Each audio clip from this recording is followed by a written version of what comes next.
G'day and welcome back to my hobby room. Now look, this is a Spitfire, right? We all know it's a Spitfire. Yes, it's got the pointy wing things, right? Pointy wings, and it looks like a Spitfire, you know. We all know that. Merlin engine, although this one's got a Griffith engine.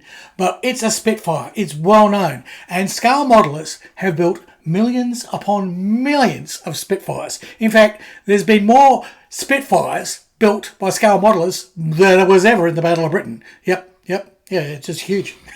But this is not a Spitfire. No, it's not. It looks like one. It's super marine, but it's not a Spitfire. And there's more. This is not a Spitfire. No. It's got the pointy wings. It's got a propeller. It looks like it all, but it's not a Spitfire. In fact, that one is German. Yes, it's from the Luftwaffe. Yeah, it's a Luftwaffe, and it was from Heinkel. Yep, yeah, Mr. Heinkel. Not a Spitfire. In fact, this came out in 1930 and was a precursor, whereas your Spitfire didn't come out till a while later, and this one didn't come out till after World War II. This is a 1945 thing, right? It was actually a replacement for a Spitfire, and it was supermarine, but it's a Spiteful. Yes, it's a very spiteful airplane. So, why am I showing these to you? Well, the first kit is an Academy 148 Spitfire. The second kit is an ICM Heinkel 70, right? But it's in 1/72nd scale. And this one is a Trumpeter Spiteful in 148. They're all the same size. They're all got the sort of pointy wing thing happening, sort of. But two of them are not Spitfires. So, you know, if you've heard any Sesame Street, one of these things is not like the other. So I'd like to have a look at the differences and just see, well, what is going on here? They're all the same size, but they're different scales. And these two, they're not Spitfires. Does that sound interesting? Hope so. Roll the music.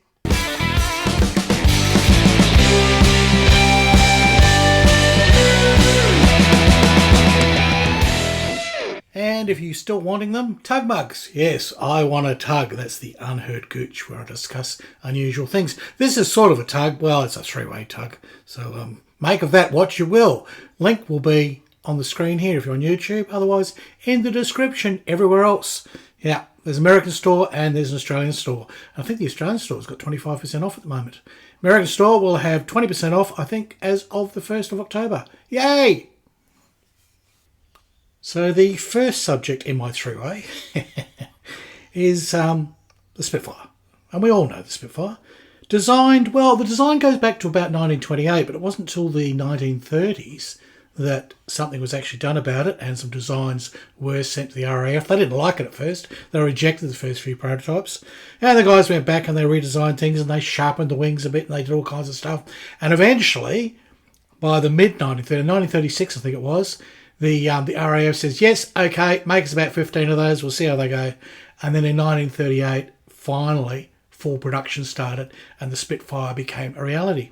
Now, surprisingly, it only ran for 10 years. Yeah, by 1948, they stopped making Spitfires. They've gone through a lot of variations, but they really only had production till then. They were still in use up until 1961. I think the Israeli army was still using them in 1961. So there you are. Maybe the spare parts division was still sort of going. You know, they had lots of bits left over lying around from the war. Who knows? But that's the Spitfire. Now, this kit was the Academy kit in 148. Very easy to put together kit. Very basic. I didn't do much extra with it. I think I added seat belts in there for him. It's lost a few bits. I've lost the aerial and I've lost a little widget there, whatever. Fuel cap cover or something. I don't know what it is. And I did it in those markings. Just a little hint of invasion stripes. Not enough. Not too much.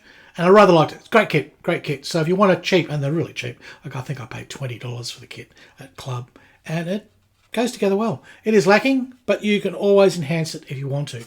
It's a Spitfire. What's wrong?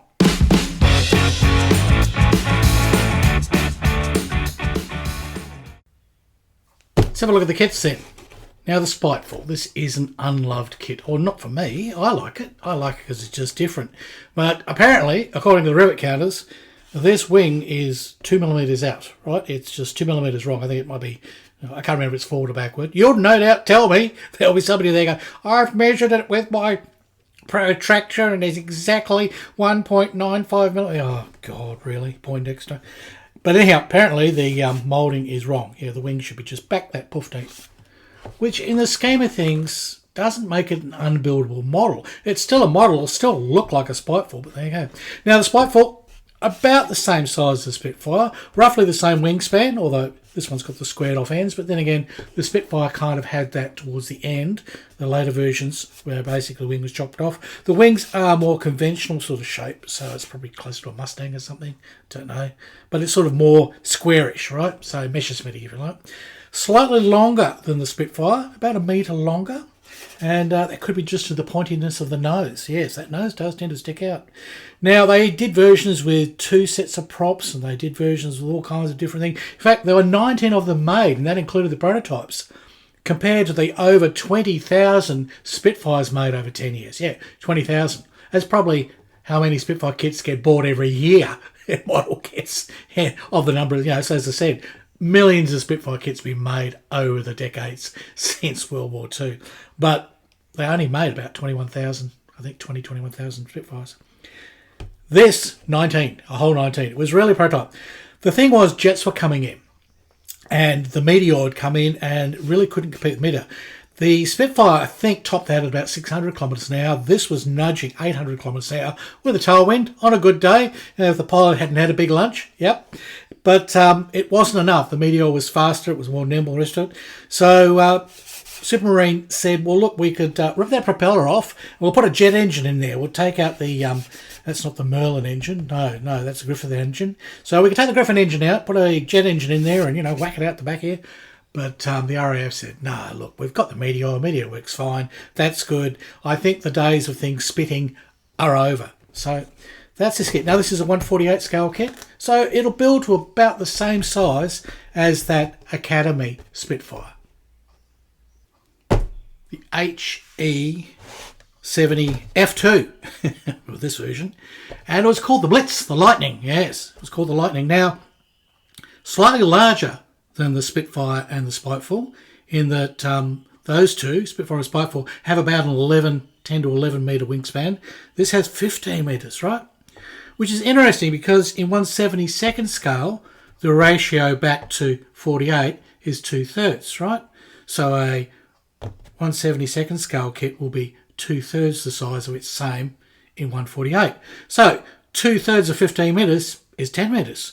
So our scale size will be the same. So this is what I'm saying, they're the same, is that they're the same scale. So a 1/48 Spitfire or Spiteful ends up being the same model size as a 1/72 Blitz. So there you go. So as far as building goes, you're building the same size sort of thing, and you've got this similar sort of wing. Now, I'd actually read somewhere or was misinformed at one stage that the designers that did this were basically the people that, eventually became the Spitfire designers. Well, it's not quite true. There are a lot of aircraft and a lot of designers basically coming up with this kind of look in the 1920s to 1930s. They're experimenting with curved round-shaped wings, okay? Especially the Schneider Cup, they were aircraft there, especially German ones, and they all sort of played around with this idea. Heinkel got the first one off the ground and sold it. So this was a monoplane, back when metal monoplanes pretty early on. We're talking 1928. We're sort of thinking about this, and they got the first one up around 1931-32, and then Lufthansa, right, the German passenger airline, they were running them from about 1934 to 1937, so they were actually a passenger aircraft because it could have enough space in there if you took the bombs out. Because it was basically a bomber fighter. It had, in military application, it had a pilot and a bombardier type gunner. And then, full of bombs. But it could be a passenger aircraft, probably take about a dozen or so. I couldn't find the number. Overall, they certainly made more of these than the Spiteful, but certainly less than the Spitfire. So it wasn't in the thousands. I know at least a couple of dozen got sent to Spain for the Spanish Civil War. And the Luftwaffe, they took them in 1937-38, and they used them pretty much like the Junkers JU as transport, that sort of thing. And as a bomber, it wasn't that good. The design, though, Heinkel took up to the 111, right? And you know that one. That's the one from Battle of Britain. So this design, you can sort of see the embryo of the Heinkel 111 in it. But, of course, the Heinkel's got, it's got two two nacelles of motors, and then this is all basically glass around here. But this is the thing, this was the first sort of idea, and the Germans got it up and got it running as a passenger plane first, and then it was in the Luftwaffe by 37. So it beat the Spitfire, it really did.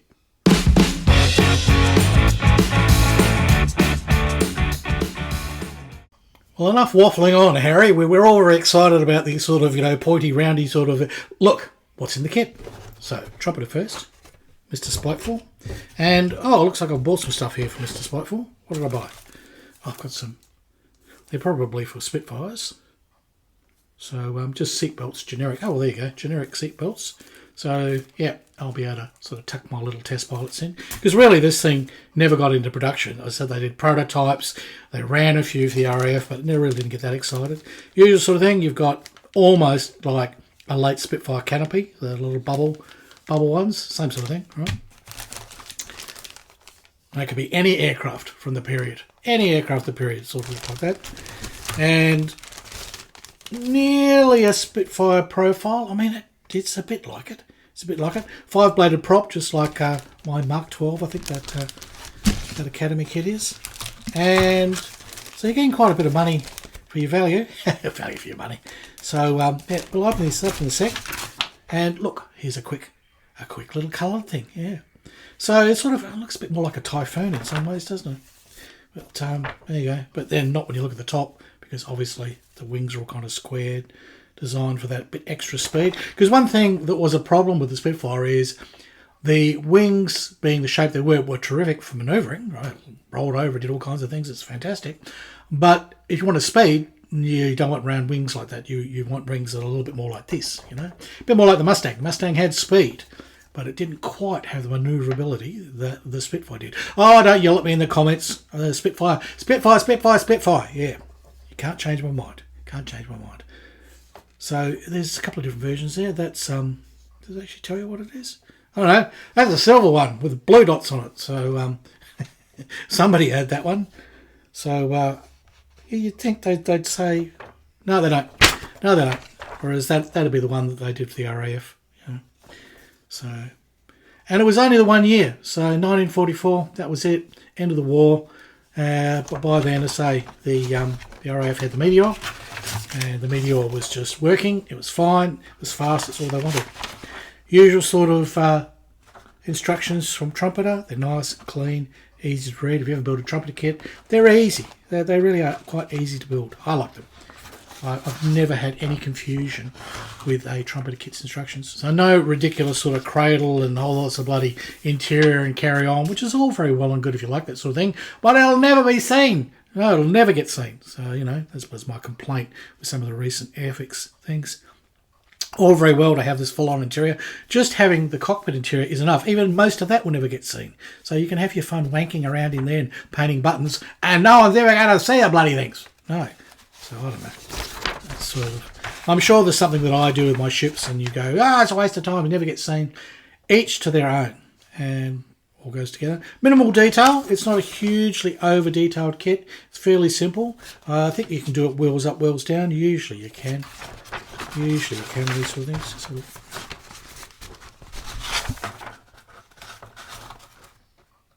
Well, it doesn't say if you can do wheels up, wheel down, but you probably could put your pieces in. I don't actually see it as a written option. No, they just put the wheels up. That's it. But, if you follow the Becker school, they should be wheels up. They're aeroplanes. Should be flying. They're not trucks. Not trucks. And you get, you get a little bit of PE. They must be grills or grates for something or other. For air intakes. Yeah. And something little there. And then the various decals or waterside transfers. So that, briefly, is the Spiteful. Let's have a look at the Blitz.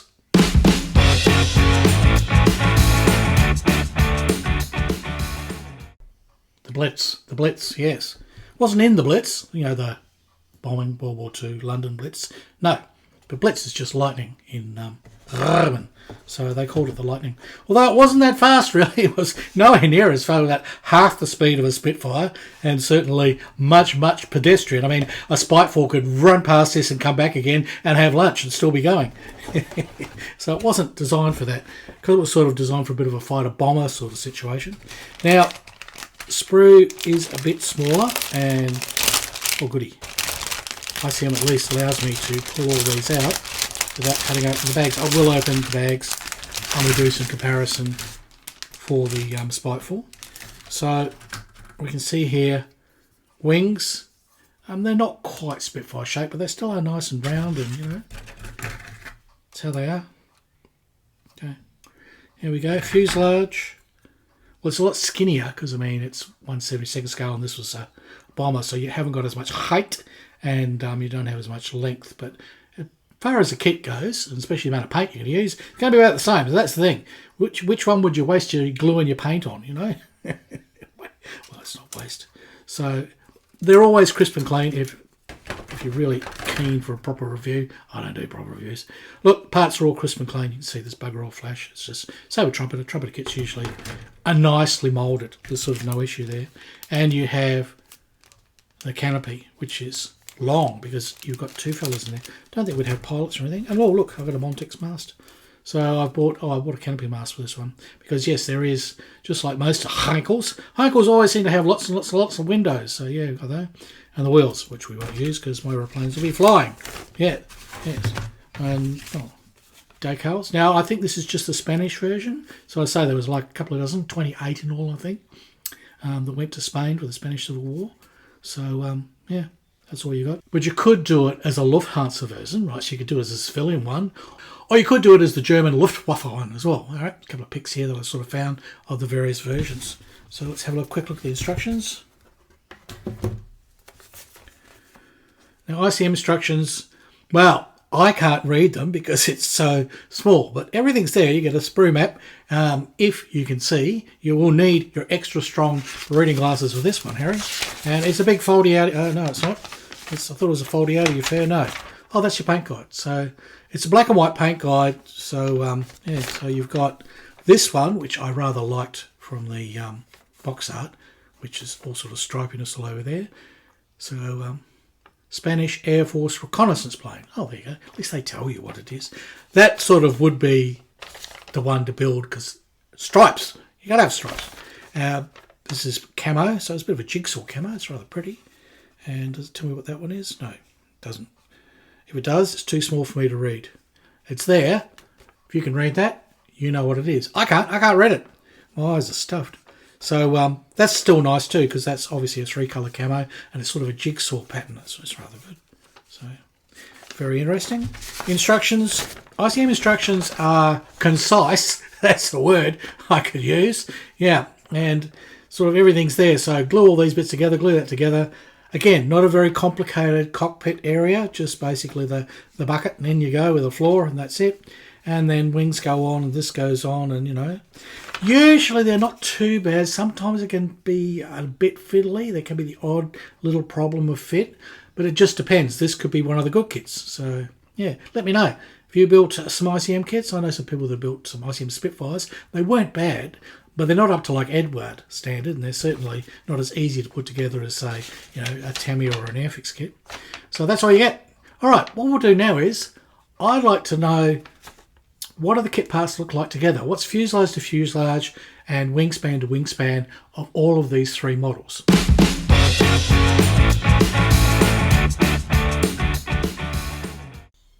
This is the Trumpeter Spiteful. And so the lower wing, which is one piece, which is good, so we can measure that in its entirety, we're looking at 22.5 centimetres, right? 225 millimetres. So if we compare this to here, centre section sort of goes to inside those little bumpy bits there, and the little bumpy bits, compare bumpy bits, yeah, it's just a bit less, okay? So, yeah, you're losing about 0.5 centimetre on either side. So in 1/48 scale, of course, this would be 1.5 times the size. It'd be quite a nice big model.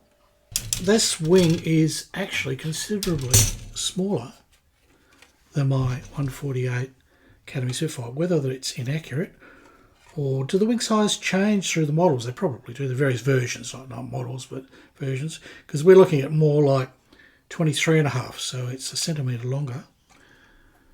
So that's interesting. So still comparable size models. I'm thinking more in the case of building it as a model. How big is it going to be in your display cabinet? So this will be roughly about the same wingspan.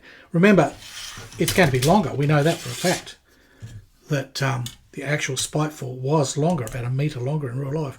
So we're looking at 19, not counting the prop. The prop nose is quite big and pointy, but that's true here as well. So 19 on this one. We've got 18 and a bit, 18 and 3/4, right? So not much in it, not much in it at all. They're very similar.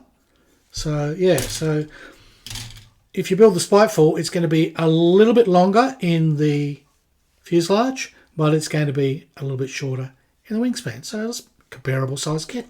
So there you go. Now, when we get to the Heinkel fuselage, well, it all changes because, yeah, it's 1/72, so it's a lot less tall. It's skinny because, well, you got tiny little pilots, right? They're 2/3 the size. They're, you know, comparing me to a normal size person, 2/3 the size. Yes. And lengthwise, well, yeah, it's just tiny. It's just not very long at all. We're looking at 14.5, yeah. So, you know, so not very big. So 14.5 long for the Blitz, right? 18-ish for the Spiteful, and we've got, you know, up here in 21. Well, actually, no, 18-ish for the Spitfire, 21-ish for the Spiteful. So, yeah, fuselages. But it's not how long it is. No, girls. It's not how long it is. It's how fast you fly it. Oh, yeah, the Spiteful was the fastest. The longest and the fastest. Well, maybe there is something in length. Oh, there you go. So, look, I could go into lots more detail. Let me know if you'd like a bit more of a in-depth look into this, and I might do a bit more. Certainly love to build them down the track and put them side by side. But that's just a curiosity thing for me. I wanted to know what was the difference between a Spiteful, a Spitfire, and a Blitz.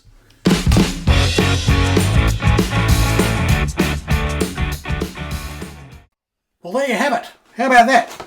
I was always curious as to what the difference is between a Spitfire and a Spiteful and a Spitfire and the Heinkel. And now we know. Interesting, isn't it? Well, I thought it was. Look, if you enjoyed this video, then hit buttons. There's buttons down here. I mean, if you're members, then I don't think it does anything. But if you're watching for the first time, then yes, like, lick, and sublimate. That's what the buttons say. And if you really want to help me out to produce more silly videos like this, then buy me a curry. There's a link for that too. This curries are like about $2 American each or something. Buy me as many curries as you can afford. I need feeding. Yes, I'm wasting away. All right, that's it for this week. That's all I've got to say. I just felt like looking at Spitfires. Well, not Spitfires. Right, goodbye from Australia, and it's hooroo from Harriet Ennie.